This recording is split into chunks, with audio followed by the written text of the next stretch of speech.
I Can't Move Sleep Paralysis Chapter 7, The Old Hag. At the age of 21, I returned to my parents' home for a visit, a place that should have been filled with comfort and familiarity. It was a warm afternoon, and I felt a deep exhaustion from the night before, having spent hours with friends. Seeking rest, I settled onto the living room sofa, a dark brown relic of years past, its cushions soft and slightly sunken from countless uses. I laid down on my right side, the sunlight filtering through the thin curtains and casting patterns on the wall. Within minutes, sleep overtook me. But what should have been a moment of reprieve turned into one of the most harrowing experiences of my life. As my body relaxed into the sofa's embrace, I became aware of an unsettling heaviness. My limbs refused to respond as I attempted to adjust my position, and I realized I had slipped into sleep paralysis. Almost immediately, I felt it, a presence in the room.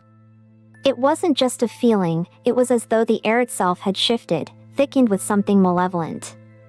My heartbeat quickened, but I remained frozen, unable to turn my head or cry out. The bedroom door adjacent to the living room creaked open, a slow, deliberate sound that sent chills down my spine. The door's movement was unnaturally measured, as if whoever, or whatever, was opening it wanted me to feel every second of its approach. Then I saw it, a wrinkled hand, its skin paper-thin and mottled with dark spots, gripping the edge of the doorframe. The fingers were impossibly long and bony, the nails yellowed and cracked. Slowly, the rest of the figure emerged. A hunched old woman in a filthy, tattered white gown. Her appearance was grotesque. Her balding head revealed patches of pale, sickly skin, and her face was a map of deep wrinkles and sagging flesh. Her mouth was twisted, her cracked, dry lips framed by uneven, discolored teeth. Her feet were bare, dirty, and gnarled, the soles cracked like dry earth. As she reached the side of the sofa, she bent down, her face hovering inches from mine. The air between us felt heavy, oppressive, and thick with dread. She opened her mouth, and a low, guttural sigh escaped her lips. Ah!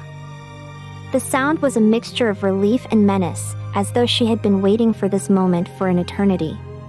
Her warm, sour breath brushed against my cheek, making my stomach churn in revulsion. Why had she visited me that day? Was she a product of my subconscious mind, a physical manifestation of stress, or something more, a glimpse into a hidden, spiritual dimension? In reflecting on my life at the time, I realized I was at a crossroads.